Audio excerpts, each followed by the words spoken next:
नमस्ते दोस्तों और कान एकेडमी में आपका स्वागत है। क्या आपने कभी सोचा है कि कुछ लोग पढ़ाई में इतने तेज क्यों होते हैं? क्या वे जादू का इस्तेमाल करते हैं? शायद नहीं। यह सब लॉजिक के बारे में है।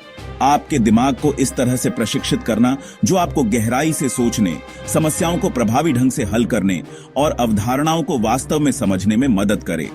इस वीडियो में हम कुछ व्यावहारिक चरणों का पता लगाएंगे जिनका उपयोग करके आप अपनी पढ़ाई के लिए अपने लॉजिक को मजबूत कर सकते हैं।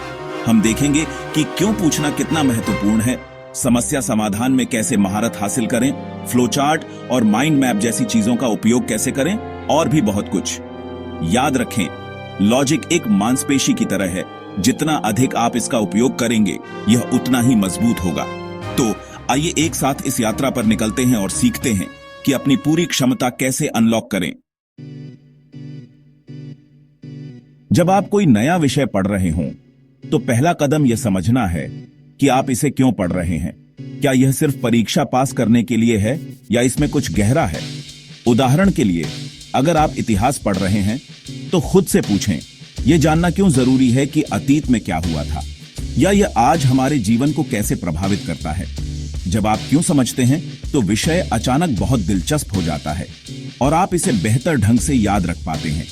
यह विज्ञान, गणित या किसी अन्य विषय के लिए भी सही है। हमेशा क्यों से शुरुआत करें। यह आपको एक मजबूत नींव बनाने में मदद करेगा और विषय को और अधिक सार्थक बनाएगा। एक बार जब आप क्यों समझ जाते हैं तो अगला कदम यह जानना है कि यह कैसे काम करता है। हर अवधारणा के पीछे एक तर्क होता है, एक प्रक्रिया होती है। उस प्रक्रिया को समझने की कोशिश करें। अगर आप गणित का सूत्र सीख रहे हैं तो यह मत सोचिए कि आपको इसे बस याद रखना है। इसके बजाय यह समझने की कोशिश करें कि वह सूत्र कैसे काम करता है, उसके पीछे क्या तर्क है। जब आप जानते हैं कि कुछ कैसे काम करता है, तो आप इसे अलग अलग परिस्थितियों में लागू कर सकते हैं, न कि केवल एक ही संदर्भ में। यह आपको समस्याओं को हल करने और अवधारणाओं को गहराई से समझने में मदद करता है। लॉजिक को मजबूत बनाने का सबसे अच्छा तरीका है समस्या समाधान का अभ्यास करना। आप जितनी अधिक समस्याओं का सामना करेंगे और उनका समाधान करेंगे, आपका दिमाग उतना ही तेज और कुशल बनता जाएगा। समस्याओं को हल करते समय जल्दबाजी न करें। हर कदम को ध्यान से सोचें। अगर हो सके तो अपने कदमों को जोर से बोलें या उन्हें कागज पर लिखें। इससे आपको यह समझने में मदद मिलेगी कि आपकी सोच प्रक्रिया कैसी है और आप कहां गलती कर रहे हैं। विभिन्न प्रकार की समस्याओं को हल करने की कोशिश करें। आप गणित की समस्याएं, तर्क पहेलियां, सुडोकू, शतरंज या कोई अन्य खेल खेल सकते हैं जिसमें रणनीतिक सोच की आवश्यकता होती है। याद रखें, लक्ष्य सिर्फ उत्तर खोजना नहीं है, बल्कि उस तक पहुंचने के लिए अपने तर्क कौशल का उपयोग करना है। कभी-कभी जटिल जानकारी को समझना मुश्किल हो सकता है, खासकर जब वह बहुत सारे चरणों या अवधारणाओं से जुड़ी हो। यहाँ पर फ्लोचार्ट और माइंड मैप आपकी मदद कर सकते हैं। फ्लोचार्ट एक प्रक्रिया को चरण दर चरण दर्शाने का एक तरीका है। आप एक फ्लोचार्ट का उपयोग करके किसी कहानी के कथानक, किसी प्रयोग के चरणों या किसी गणितीय समस्या को हल करने के तरीके को दर्शा सकते हैं। माइंड मैप एक केंद्रीय विषय के इर्द गिर्द विचारों को व्यवस्थित करने का एक दृश्य तरीका है। आप एक माइंड मैप का उपयोग करके एक अध्याय के मुख्य बिंदुओं को नोट करने, एक निबंध के लिए विचारों को ब्रेनस्टॉर्म करने या किसी विषय के बारे में अपने ज्ञान को व्यवस्थित करने के लिए कर सकते हैं। जब आप जानकारी को नेत्रहीन रूप से व्यवस्थित करते हैं, तो आप पैटर्न को आसानी से देख सकते हैं, कनेक्शन बना सकते हैं और जानकारी को बेहतर ढंग से याद रख सकते हैं। जब आप किसी बड़ी या जटिल समस्या का सामना करते हैं, तो यह भारी पड़ सकता है। ऐसा महसूस हो सकता है कि आप पहाड़ पर चढ़ने की कोशिश कर रहे हैं, लेकिन याद रखें, हर पहाड़ छोटे छोटे चरणों से बना होता है। अपनी पढ़ाई में भी यही सिद्धांत लागू करें। बड़े विषयों को छोटे छोटे भागों में बांट लें। हर भाग को अच्छी तरह से समझें और उसके बाद ही अगले भाग पर जाएं। उदाहरण के लिए, अगर आप इतिहास का एक अध्याय पढ़ रहे हैं तो उसे अलग अलग वर्गों में बांट लें। तिथियां, घटनाएं, लोग, कारण, परिणाम आदि। हर वर्ग पर ध्यान केंद्रित करें, नोट्स बनाएं और सुनिश्चित करें कि आप उसे समझते हैं इससे पहले कि आप अगले पर जाएं।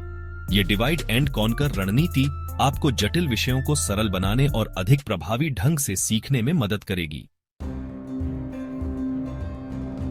क्या आप जानते हैं कि किसी को कुछ सिखाने का सबसे अच्छा तरीका है? हाँ, आपने सही सुना। जब आप किसी को कुछ सिखाते हैं तो आप उस विषय को गहराई से समझने के लिए मजबूर होते हैं। आपको अपनी सोच को व्यवस्थित करना होता है, मुख्य बिंदुओं की पहचान करनी होती है और उन्हें स्पष्ट और संक्षिप्त तरीके से समझाना होता है। यह प्रक्रिया आपके अपने सीखने को मजबूत करती है। तो अगली बार जब आप कोई नया विषय पढ़ें तो अपने किसी दोस्त या परिवार के सदस्य को सिखाने की कोशिश करें। अगर आपको कोई नहीं मिलता है तो आप खुद को आईने में देखकर भी सिखा सकते हैं। महत्वपूर्ण यह है कि आप जानकारी को अपने शब्दों में कहें और यह सुनिश्चित करें कि आप उसे अच्छी तरह से समझते हैं। कभी कभी हम बिना किसी स्पष्ट लक्ष्य के घंटों तक पढ़ाई करते रहते हैं। हम बस किताबों के पन्ने पलटते रहते हैं, लेकिन वास्तव में कुछ भी याद नहीं रहता। ऐसा इसलिए होता है क्योंकि हम उद्देश्य के साथ अध्ययन नहीं कर रहे होते हैं। प्रत्येक अध्ययन सत्र शुरू करने से पहले खुद से कुछ प्रश्न पूछें। इस अध्ययन सत्र का लक्ष्य क्या है? मैं कौन से मुख्य विचारों को समझना चाहता हूं? इस विषय की तार्किक संरचना क्या है? जब आप जानते हैं कि आप क्या हासिल करना चाहते हैं तो आपका ध्यान केंद्रित रहता है और आपकी पढ़ाई अधिक प्रभावी होती है। लॉजिक एक ऐसी चीज नहीं है जिसे आप रातों रात सीख सकते हैं। यह एक ऐसी प्रक्रिया है जिसमें समय और अभ्यास लगता है। तो अपने दैनिक जीवन में तार्किक सोच का अभ्यास करने के तरीके खोजें। आप रणनीति वाले खेल खेल सकते हैं, जैसे कि शतरंज, सुडोकू या पहेलियां। आप अपने दोस्तों या परिवार के साथ सम्मानजनक तरीके से बहस कर सकते हैं। आप उन धारणाओं पर सवाल उठा सकते हैं जो आप सामान्य रूप से बिना सोचे समझे स्वीकार कर लेते हैं।